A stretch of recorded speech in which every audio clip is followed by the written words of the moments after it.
Bueno, desde el tiempo. volvemos de nuevo. Toma dos, digamos. Bueno, vamos a continuar con mucosa bucal, que forma parte de la boca, y que recubre todos esos huesos que van a sostener los dientes, entonces es un tema bastante importante. Algo que ustedes van a ver en la vida diaria odontológica todo el tiempo, la salud de la mucosa bucal colabora con la salud dental, o sea, está muy relacionada. Bueno, y vamos a definirla y vamos a ubicarla.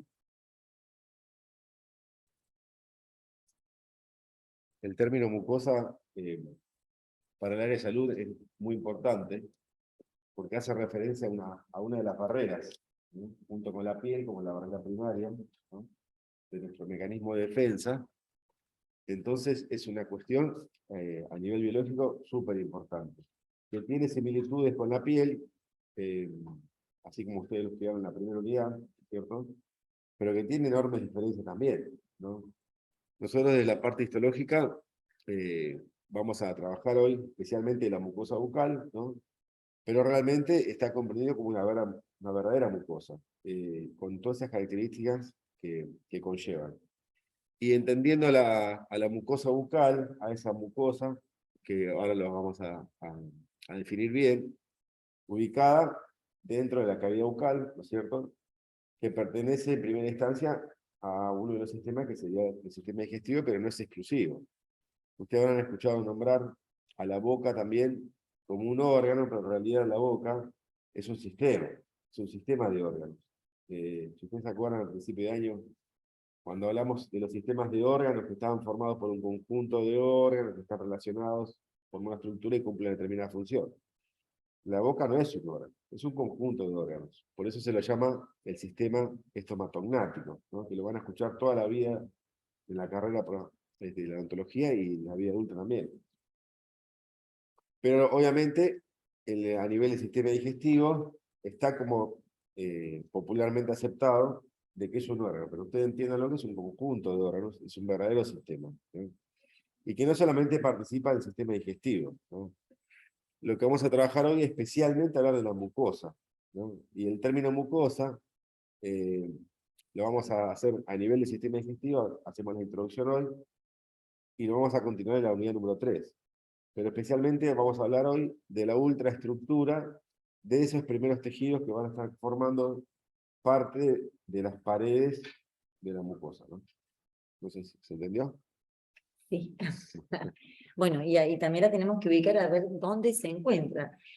Vamos a ver que la cavidad bucal va a estar limitada por adelante los labios. Si uno empieza a recorrer y reconocer su boca, va a reconocer estos límites que tiene esa boca. Hacia atrás, el istmo de las fauces. Hacia abajo, la lengua y el piso de la boca. Arriba, la bóveda palatina, y a los lados los carrillos o mejillas. Nosotros sabemos que mejilla es un término empleado para la parte de la piel, lo que está por dentro se llama carrillo, que creo que en uno de los teóricos también nos pasaba que decíamos carrillo o mejilla y es carrillo. El término mejor. Dice que vamos a ver que si los maxilares están en oclusión, o sea, están cerradas, vamos a ver que por dentro va a estar de los dientes hacia adentro la boca propiamente dicha. Y por fuera vamos a tener el vestíbulo bucal. Algo que nosotros vimos, ¿se acuerdan de odontogénesis? Cuando contamos cómo se formaba del listón dentario, que había dos formaciones, el vestíbulo bucal, bueno, es lo que forma el vestíbulo de la boca, y los dientes propiamente dicho. ¿De acuerdo? Siempre estamos como relacionando con temas anteriores.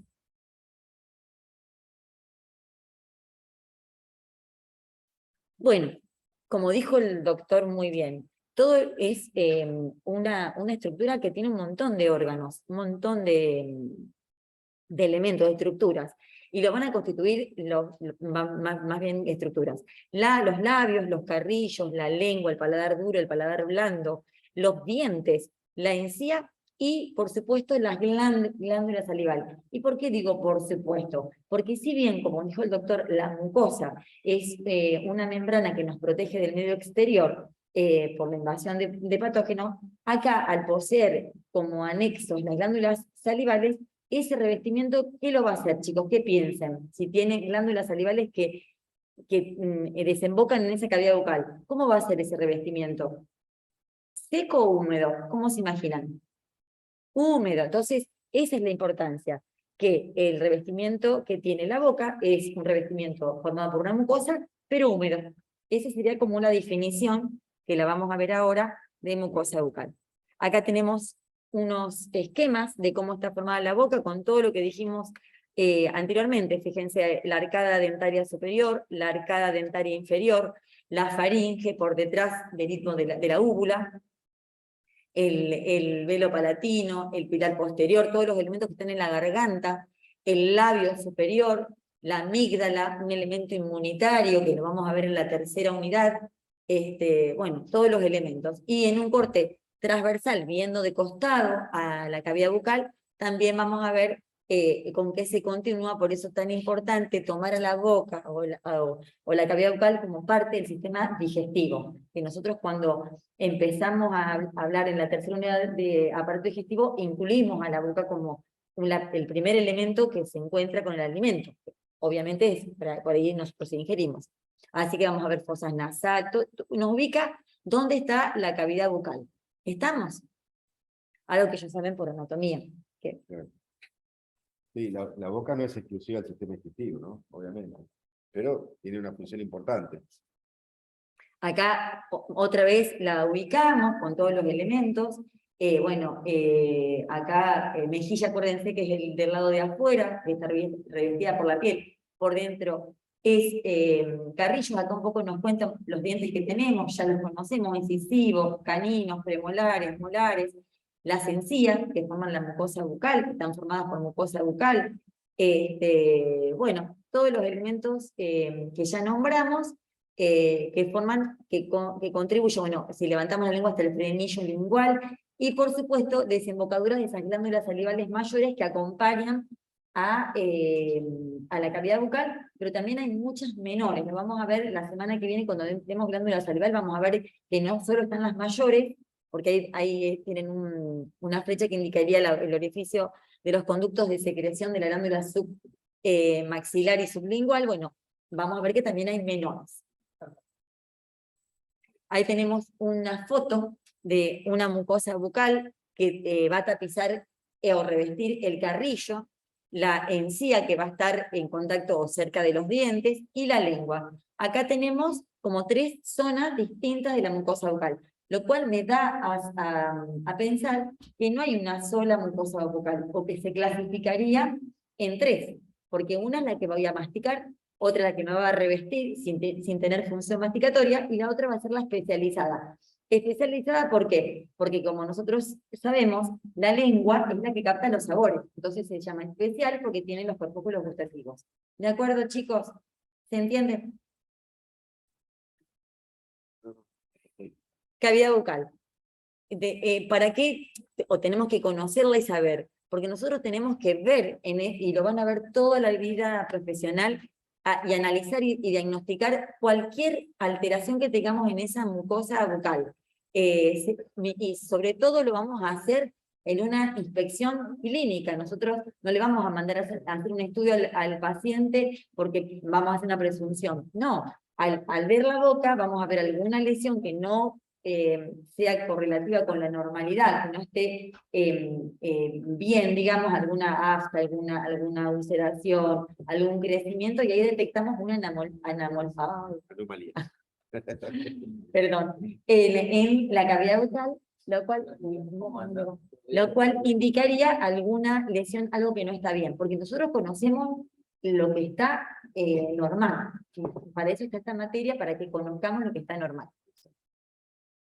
También tenemos que decir que algunas imágenes que vamos a mostrarles son de lenguas con alguna alteración, no son las que totalmente normal, porque digamos normal, como dice el doctor, paciente ideal, nunca hay, y siempre alguna alteración inflamatoria sobre todo existe. Vamos a ver lo que dijimos recién. La cavidad bucal va a estar tapizada por una mucosa con superficie húmeda. Por la... Sí, un poquito más.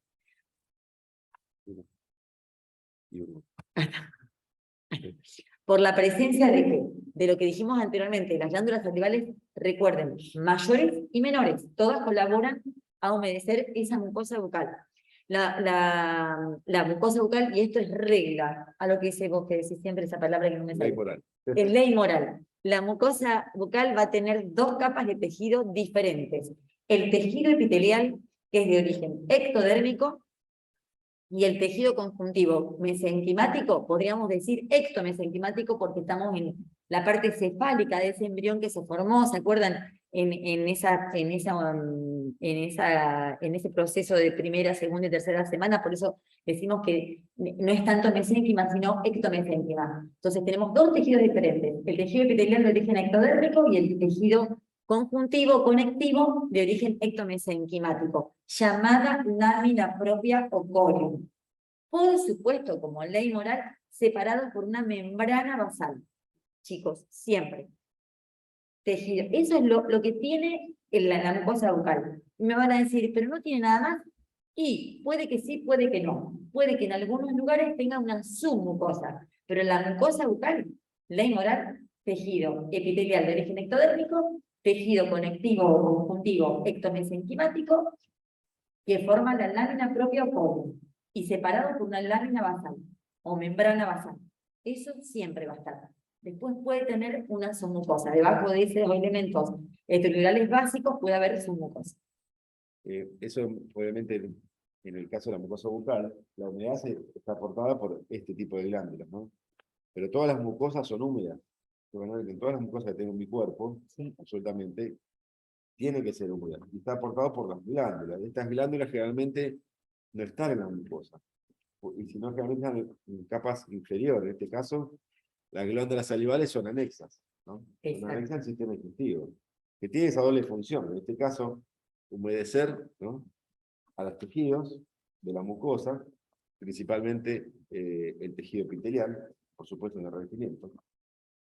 Y la otra función importante tiene que ver con la digestión, ¿no? Porque la saliva, cuando veamos la semana que viene el teórico de saliva, vamos a ver que está formado por un montón de elementos, no es solamente agua, sino que elementos que tienen que participar, porque en la boca se da no solamente la digestión mecánica, sino también la digestión química. El comienzo, la digestión química. Es decir, que tiene que tener algunos elementos adicionales para poder favorecer ese inicio de digestión química, ¿no? Es decir, que las glándulas salivales en este caso no solamente aportan humedad, sino aportan muchísimos elementos. Hasta inmunoglobulina. Ustedes imagínense que hay que empezar a defendernos para que ingrese lo más aséptico posible ese bolo alimenticio para el resto de los órganos del sistema digestivo, ¿no? Por eso también colabora con la inmunidad, levemente, pero lo hace. Exacto. Y el tejido epitelial de las mucosas siempre son tejidos de revestimiento, que va a tener, ustedes ya saben, la primera unidad que lo trabajamos, de diferentes características. Y en algunos casos pueden ser estratificados, pero en algunos otros casos pueden ser simples, dependiendo del órgano que esté formando parte y la función de ese órgano, por supuesto. En este caso, vamos a ver que son todos estratificados, con algunas características, porque no va a ser lo mismo, como muy bien dijo Adri, la mucosa de la encía, que es masticatoria, que está preparada para el impacto, que otro tipo de mucosa que solamente reviste. Entonces, los tejidos epiteliales tienen que adaptarse a eso. Bien. ¿Se entiende, chicos? Volvemos bastante para atrás y reafirmamos conocimientos básicos, porque nosotros a veces nos encontramos en los finales que no reconocen un epitelio, que no comprenden lo que es un epitelio. Siempre el tejido epitelial nos va a revestir por fuera o por dentro, con distintas características, depende de la zona que estemos analizando. Mucosa bucal, lo mismo que dijimos recién, epitelio, membrana basal y lámina propia o corium, que es de tejido conjuntivo. Pero como dijo el doctor, es estratificado, básicamente tiene muchas capas, siempre va a tener varias capas, desde la membrana basal hasta la superficie libre, muchas capas. ¿Siempre va a ser igual? No, puede ser, miren, queratinizado, paraqueratinizado o no queratinizado. ¿Y de qué va a depender? Siempre recuerden, forma y función. Depende de la función que tenga esa mucosa para ser queratinizada, me imagino una mucosa queratinizada, una mucosa que tiene presión, arrastra, tiene función de masticación. Entonces es la que se va a referir a la masticatoria, no a la de revestimiento, porque imagínense que yo tenga queratina en la de revestimiento. Algo estoy haciendo mal, me estoy mordisqueando el labio, estoy agrediendo algo que tiene que solo revestir.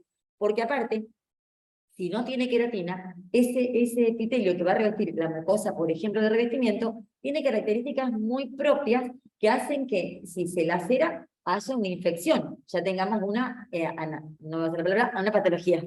Así,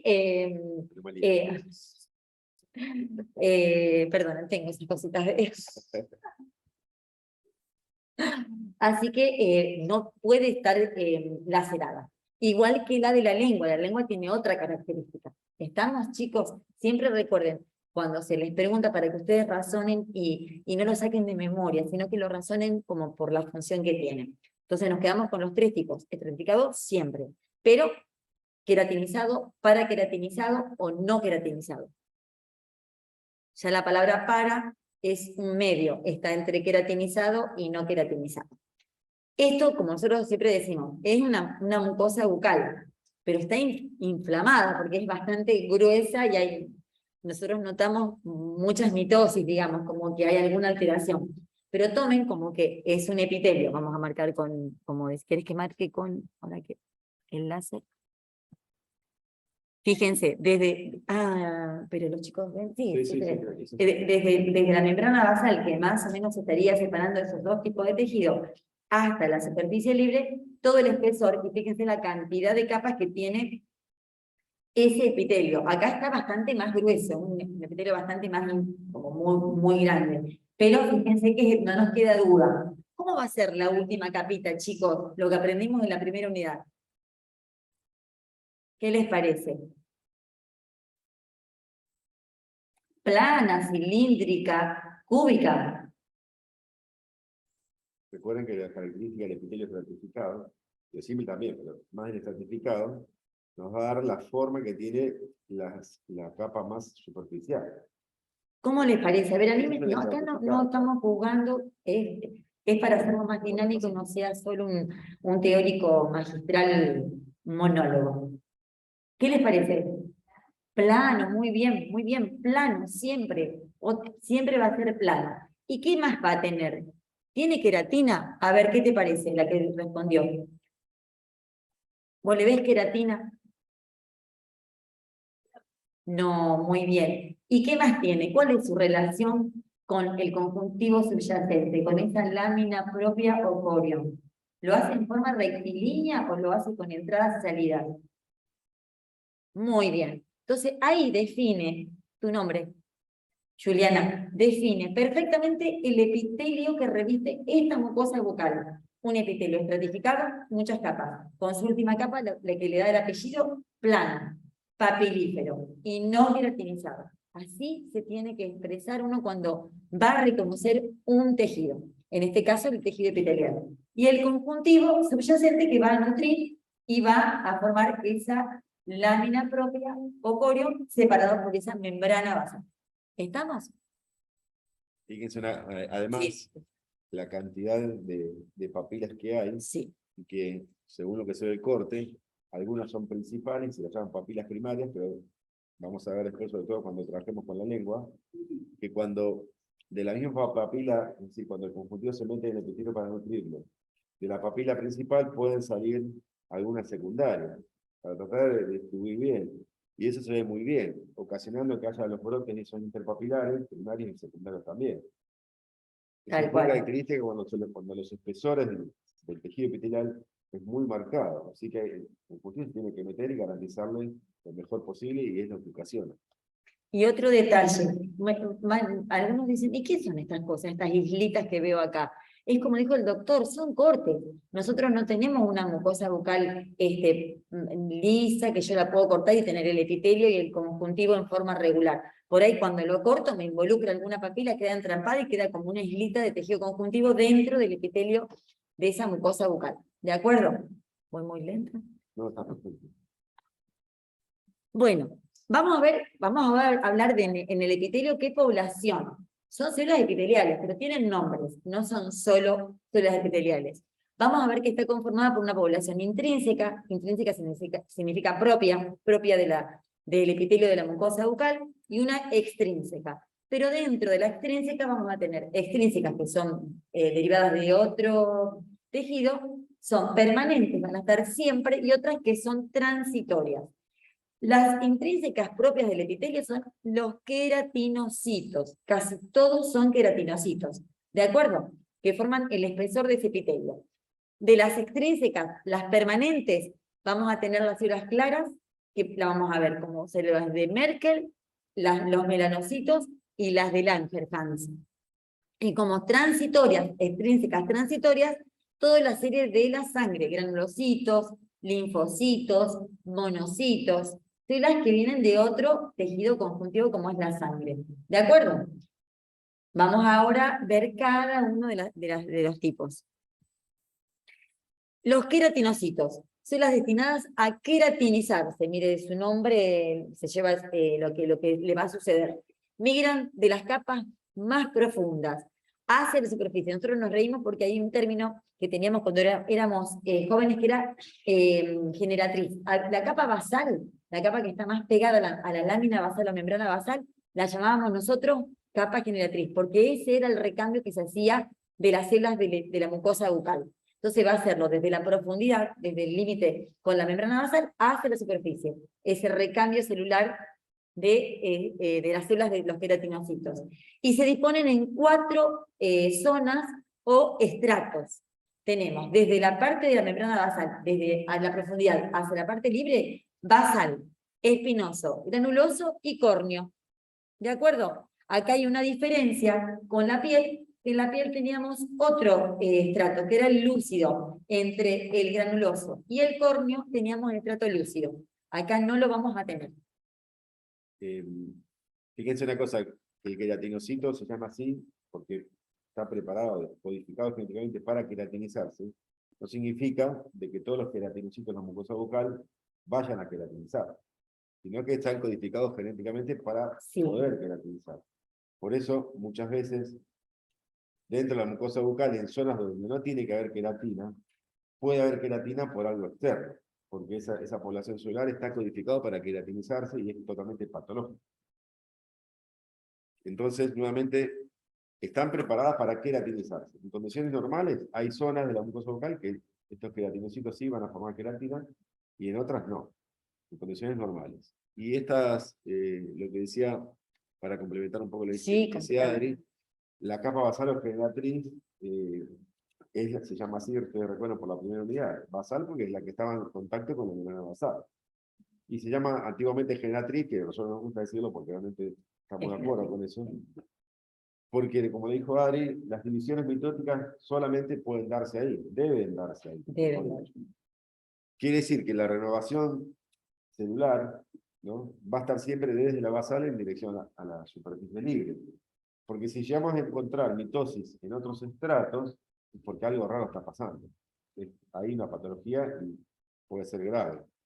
Por eso, en las anatomías patológicas, y cuando se hace una toma de muestra, lo primero que mira el patólogo, ¿dónde hay mitosis? Si es solamente en la basal, estamos bien. Pero si llega a encontrar mitosis en el estrato espinoso y granuloso, es porque algo raro está pasando. Esa forma de generar desde la basal en dirección a la superficie libre hace que el sentido de renovación celular sea único, desde la basal hacia la periferia. A esos dos polos, es decir, uno generatriz, que está en la basal, y el otro que está bien externamente, lo que nos va a marcar es que estos tejidos epiteliales estén polarizados. Ustedes en los libros van a encontrar la polarización de los epitelios, que lo vimos en la primera unidad, y acá lo mismo. Por esta misma cuestión, porque la división celular para la renovación siempre va a ser en la basal y desde ahí hacia afuera. Es decir, que las células de escamación, lógicamente, van a estar dadas en el estrato más superficial. ¿Está bien? Estrato basal, ¿cómo se ven esas células? Vamos a ver que son las más altas, no son planas, como dijo Juliana, porque estamos hablando de lo que está, como dijo el doctor, cerca de la membrana basal. tiene el citoplasma intensamente basófilo, obviamente porque tiene mucho retículo endoplasmático rugoso, va a ser responsable de una parte de la membrana basal como es la lámina basal, y presenta en su superficie las famosas integrinas, que son receptores para la adhesión. Acuérdense de toda esa membrana basal, que no la vamos a volver a dar, pero que tenía la lámina, ¿se acuerdan? Lámina basal, la lámina reticular, las uniones con el tejido conjuntivo, y una parte era responsable de las células epiteliales de esa basal, y otra la responsable era el tejido conjuntivo de esa lámina propia o cobre. En esta capa se encuentran las células permanentes, células claras, de la población extrínseca. Acá es donde se va a dar la mayor ubicación de las células extrínsecas permanentes que habíamos hablado, Merkel, Langerhans y melanocitos. ¿De acuerdo? Esas son las características que tenemos en esa membrana basal, con intensa. Si uno, en los últimos libros de la doctora Elsa de Ferraris, tienen de esa capa basal, la desdobla en muchos nidos o conjuntos de células, porque como dijo el doctor, algunas preparadas para progresar, algunas quedan como una población latente para reemplazar. O sea, si tienen ganas de leer, van a ver que la capa basal de ese epitelio, en los últimos libros de la doctora María Elsa de Ferraris, Gómez de Ferraris, es un tema importante esa zona. Estrato espinoso, formado por varias hileras de queratinócito. Acá no es como una capa basal, perdonen, una capa basal de células cúbicas o cilíndricas, sino que hay como si fuera altura de células llamadas queratinocitos en estrato espinoso.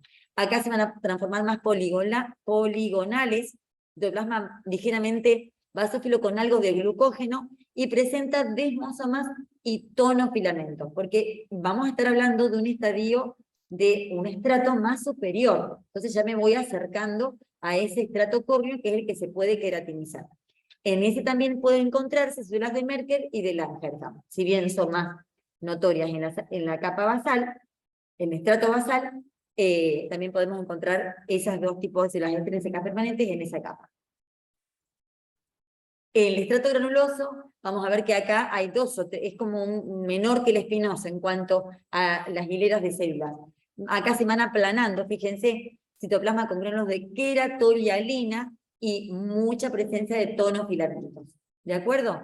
Aquí comienza la degeneración del núcleo y los organoides por las enzimas de los lisosomas, las enzimas lisosímicas que empiezan a destruir a esa célula para terminar en una queratina en el caso que tengan queratinización la mucosa. Y por último, el estrato córneo, porque acá hablamos de 4 estratos, también se pueden encontrar con el nombre de corneocitos. Son células planas, sin núcleo. Citoplasma, acá cambiamos acidófilo porque no tiene una función de nada, es solo una capa de protección. Formado por filamentos agrupados de modo compacto, vamos a ver que es como un hilito. Nosotros siempre decimos que es como un desprendimiento del epitelio en forma de hilos. Se forma a partir de los tonofilamentos de queratina. La célula queratinizada se torna como una escama compacta y está muy deshidratada. ¿De acuerdo? Lo encontramos en toda zona de fricción. En la mucosa bucal, en la zona donde nosotros tenemos masticación. O también en zonas donde tengamos algún mordisqueo, algún hábito nocivo que haga que se queratinice esa mucosa. Pero está destinada a la encía que va a formar la mucosa de masticación. Acá tenemos imágenes. Vamos de vuelta con el puntero láser.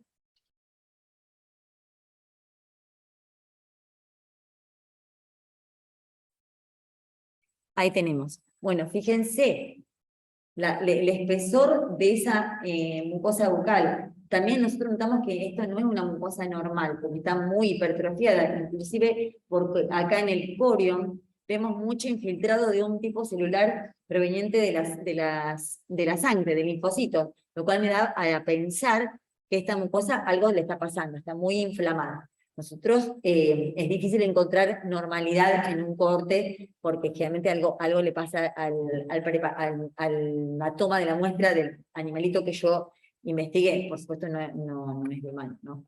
Y acá vemos, sí, Juliana, ves, acá ya tengo desprendimiento. Juliana porque fue la que habló de queratina. ¿Ven ahí, chicos?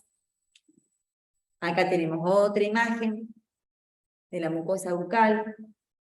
Fíjense, membrana basal y lámina propia corium. Recuerden que la submucosa puede estar o no puede estar. Esos elementos, como dijo el doctor, que están anexos, pertenecen a la submucosa, como las glándulas, como los huesos, como los músculos. Y acá tenemos esto más esquemático, parece sacado de un atlas. Fíjense, estrato basal, células cúbicas o cilíndricas, estrato espinoso, mire cómo se va aplanando, el estrato granuloso, con los granos de queratohialina, para terminar el estrato córneo, que puede o no contener el núcleo. Y la presencia más marcada de todos los filamentos. ¿Estamos? No, No, perfecto. igual en los trabajos prácticos ustedes van a Sí. tener un montón de imágenes y lo van a poder ver. Miren, acá, miren qué bien, acá tenemos la división, lo que es epitelio, lo que es membrana basal, lo que es lámina propia corium, y de esta línea nos marcaría la submucosa, presencia de músculo, de glándulas. ¿Estamos, chicos? Acá lo mismo, un esquemita, córneo, granuloso, espinoso, el que tiene más cantidad de capas, basal y lámina propia o corium. Acá lo mismo, lo que decíamos, esos islotes de tejido conjuntivo es porque el corte involucró varias papilas y las introdujo dentro del epitelio. Es una visión que hace por el tipo de corte que se hizo de esa mucosa bucal.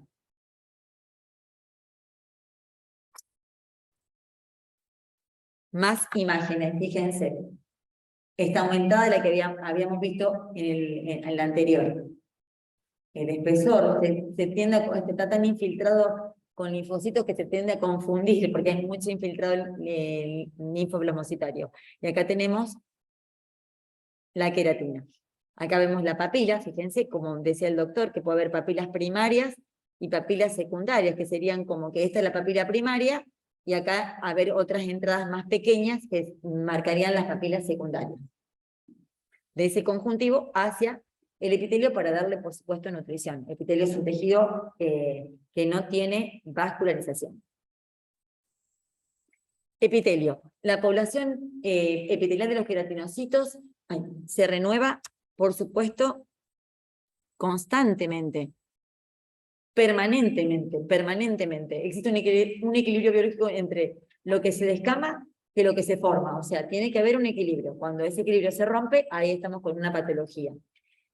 Este proceso de diferenciación queratinocítica está vinculado con la apoptosis y muerte celular programada. Tiene que haber una muerte celular programada para que se renueve ese epitelio. Típico cuando nosotros los odontólogos tenemos que hacer una limpieza de dientes y trabajamos en el cuello, sacando el famoso sarro, que sangra, que se inflama. Uno les cuenta al paciente que tiene que volver a la consulta como una semana o más, esperando esa renovación celular, que saque todo ese tejido que uno inflamó o estaba inflamado para la renovación celular.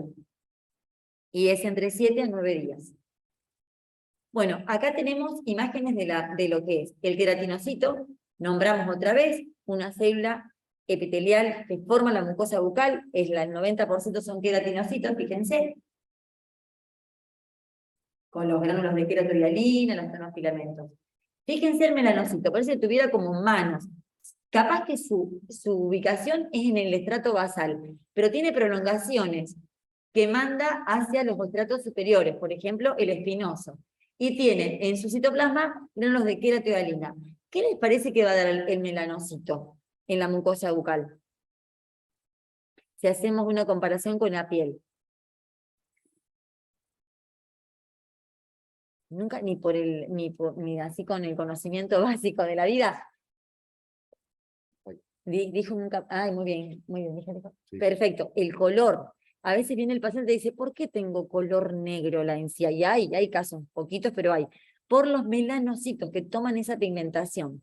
En el caso del albinismo no va a haber color porque no tiene los gránulos de melanina. Entonces, y lo que realmente hace, miren, lo que hace la célula es proteger al núcleo. Esos gránulos nos protege de las radiaciones en cuanto a la piel, vamos a hablar de otro tema, pero cuando uno se expone al sol demasiado, los pobres melanocitos nos quieren proteger ese núcleo, ese compartimento de ADN de las células para protegerlo y genera el color. Así que estamos más tostados, pero estamos más agredidos.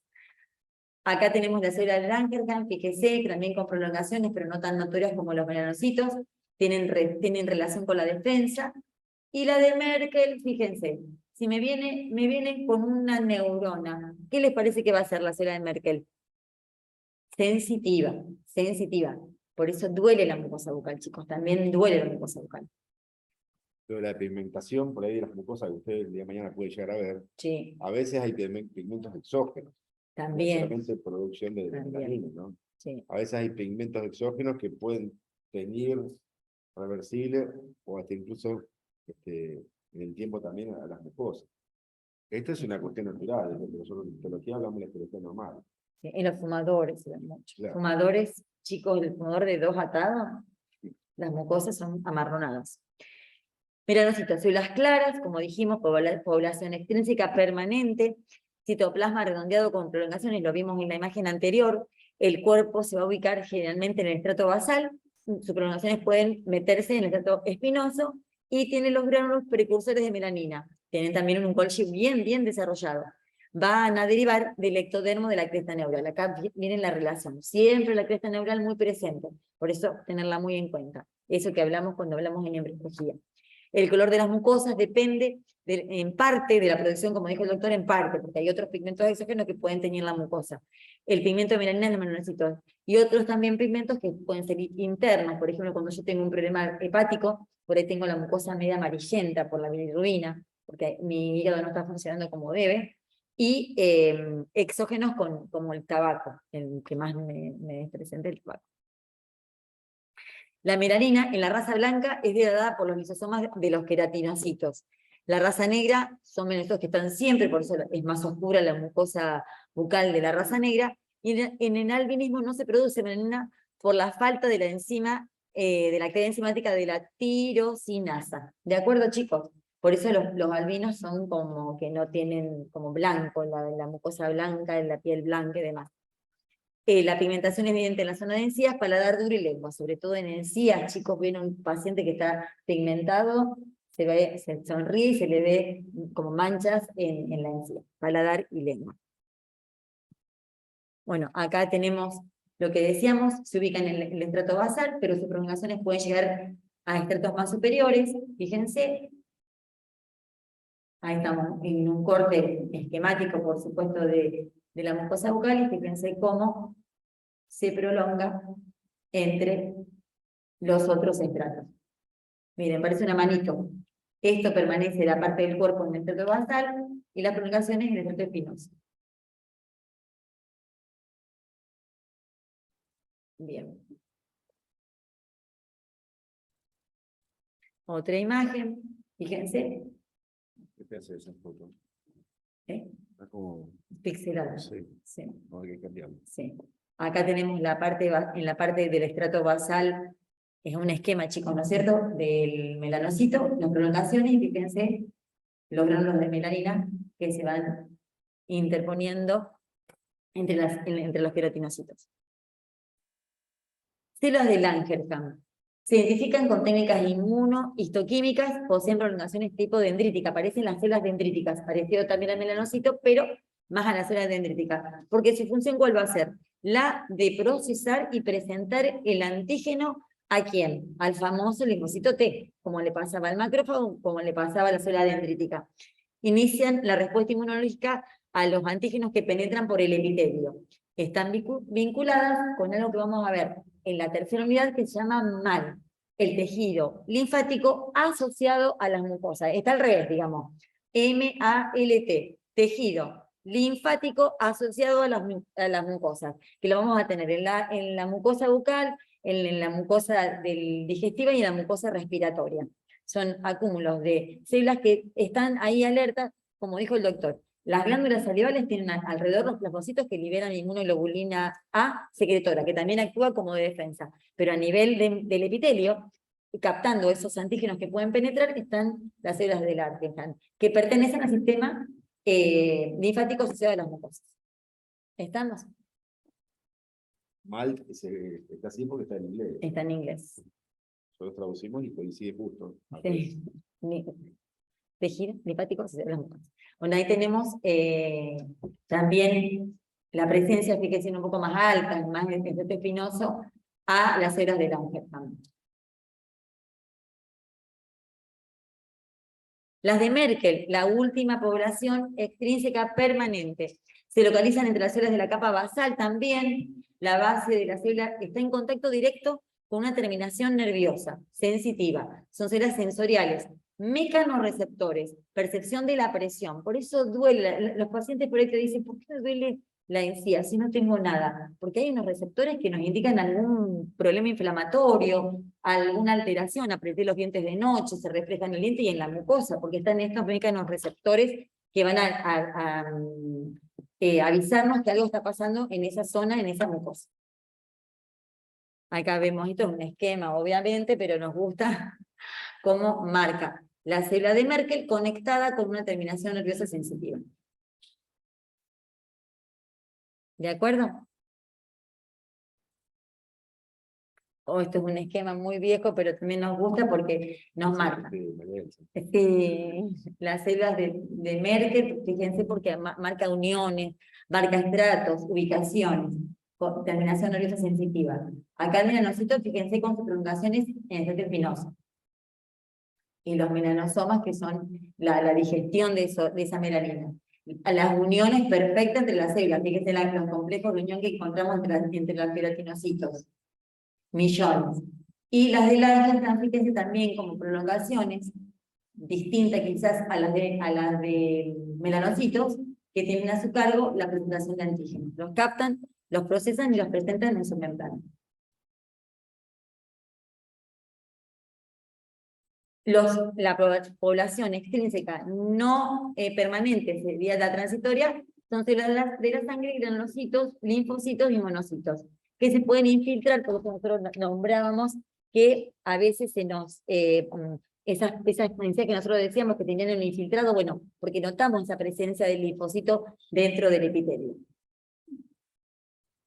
Epitelio plano, estratificado para queratinizado. Va a verse que se diferencia del estratificado porque el estrato corno superficial, las células conservan sus núcleos y que son pignóticos, empiezan a aparecer alguna degeneración. Hay tonofilementos marcados, pero todavía conservan el núcleo.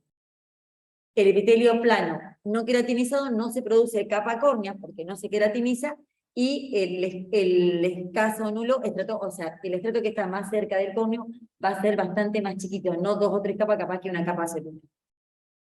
La membrana basal. El epitelio no queratinizado es mucho más delgado. Mucho más delgado. Muchísimo más delgado. Por eso le decíamos lo de la laceración. No está preparado para defenderse. Si yo tengo un epitelio que es no queratinizado, yo lo mordisqueo, lo quemo, o lo que le pasa a ese epitelio, lo agredo, no, es mucho más finito, me va a defender mucho menos de esa mucosa que contiene vasos. Entonces tengo que tratar de usarlo como revestimiento, no lacerarlo. Ese tic, esa manía, eso que tenemos a veces de mordisquearnos y demás, no hacerlo. Acá repasamos lámina basal, membrana basal, que está formada por la lámina basal y la lámina reticular. Vamos a ver que la parte de la lámina basal va a estar sintetizada por las células epiteliales y la reticular por las células del tejido conjuntivo. Fibras inmersas en la matriz de glucoaminoglucano.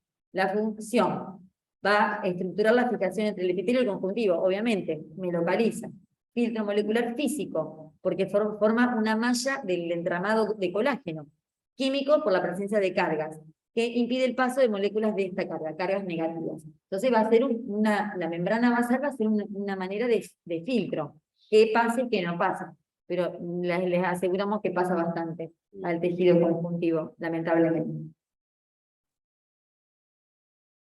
Lámina propiocoreo, que es el elemento que tiene que tener la mucosa bucal, es una lámina de tejido conjuntivo que confiere sostén y nutrición al epitelio. Puede ser, ¿cómo puede ser? Si tengo mucha cantidad de células y fibras, denso. Si tengo mucha cantidad de células pero pocas fibras, va a ser laxo. O puede ser un intermedio, semi-denso o semi-laxo.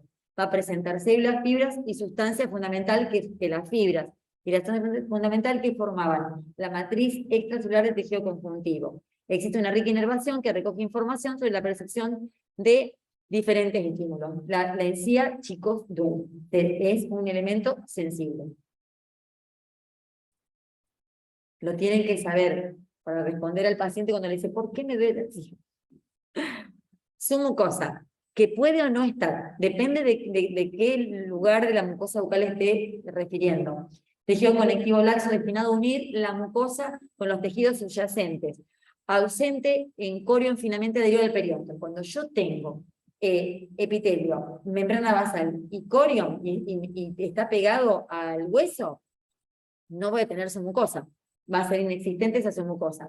Y presente en las zonas donde requiere movimiento. ¿Ven de lo que yo estoy hablando? Entonces, en las zonas que me están ayudando a hablar, la fonación, ahí va a haber mucha mucosa porque me permite el movimiento de mis órganos que están en o mis estructuras que están en la boca. ¿De acuerdo? Perdón.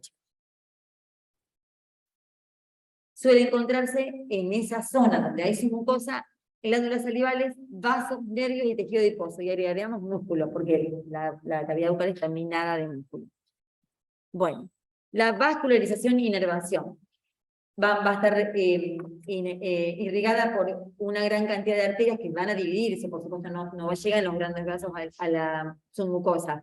En ramas más pequeñitas que penetran en el colon, donde vuelven a dividirse para formar una red subepitelial que se distribuye, formando, por supuesto, una microcirculación. Recuerden, los grandes vasos no van a terminar en la submucosa. Imposible, por eso a veces uno cuando tiene que extraer alguna pieza y hacer una decoración de la mucosa, tiene un miedo porque cree que va a producir una hemorragia masiva, y no, porque son las terminaciones nerviosas, las terminaciones sanguíneas, las más pequeñas, que hay sangrado, pero nunca va a ser de arterias. ¿De acuerdo?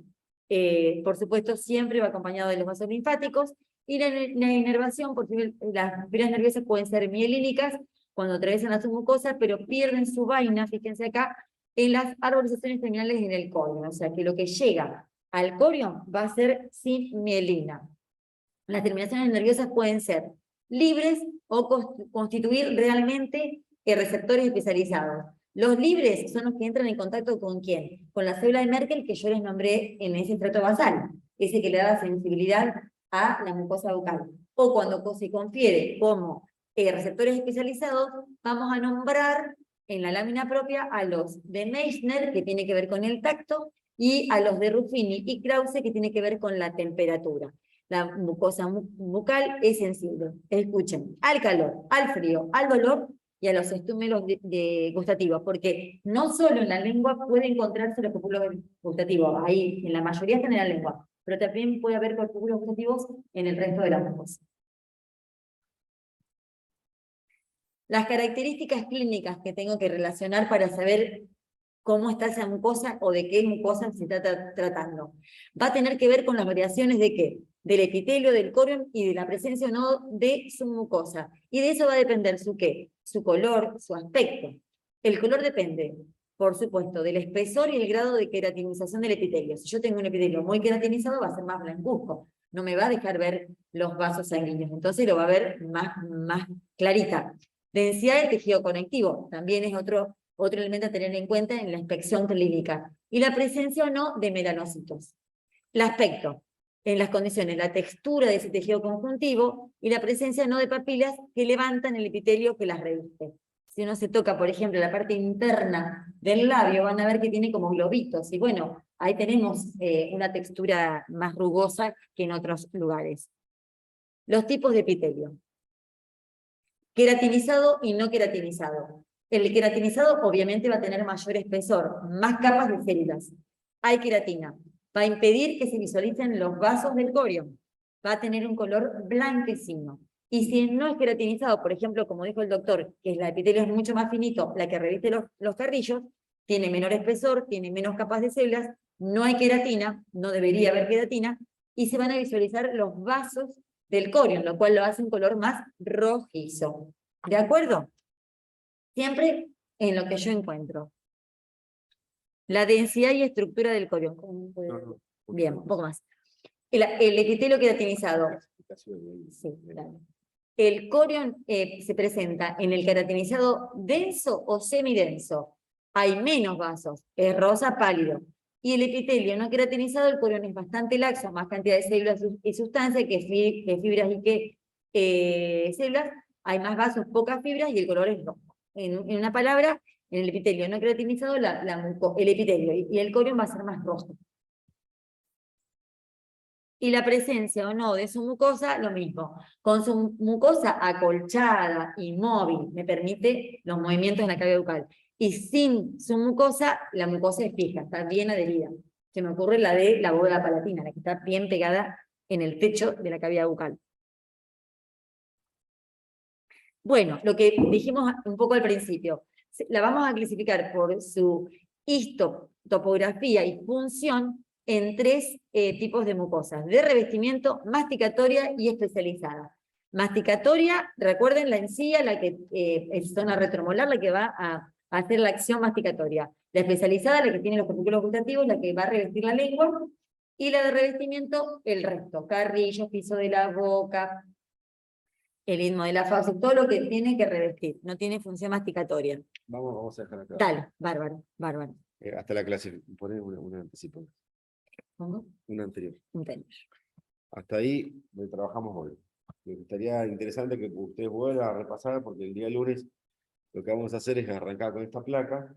Vamos a explicar bien cada una de las características histológicas que muchas de las situaciones ya se las contó Adri hoy, pero obviamente vamos a volver a repasarlas. Vamos a repasar, sí. Y vamos a hablar de los órganos puntualmente en cada uno de estos ejemplos, cuál es la histología según el tipo de mucosa que están participando, ¿no?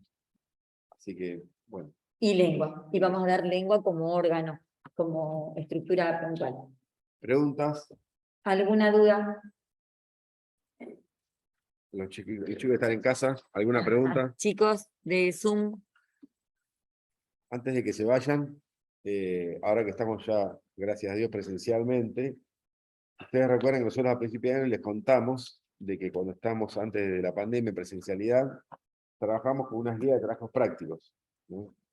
Yo sé que algunos de ustedes la tienen y lo que hacíamos nosotros hasta ahora era facilitarles, como estábamos trabajando virtual, todos estos trabajos prácticos en formato de PDF. No le estamos pidiendo que lo compren, pero sí le estamos pidiendo que por favor traigan ese material para poder trabajar impreso, ¿no?, en los trabajos prácticos. Si quieren, van a fotocopiar y lo sacan de ahí o imprimen de que ustedes lo pueden encontrar en el aula virtual. Pero tienen que tener ese material para poder trabajar, porque precisamente es una guía de trabajos prácticos, es una guía para poder llevar adelante los trabajos prácticos. Cuando estábamos en virtualidad era muy difícil llevarlo adelante y se trabajaba como se podía. Ahora estamos presencial, no se lo tienen que traer. Bueno, muy Perfecto. bien. Damos finalizado, chicos de Zoom. Bueno, chao. Muchas gracias.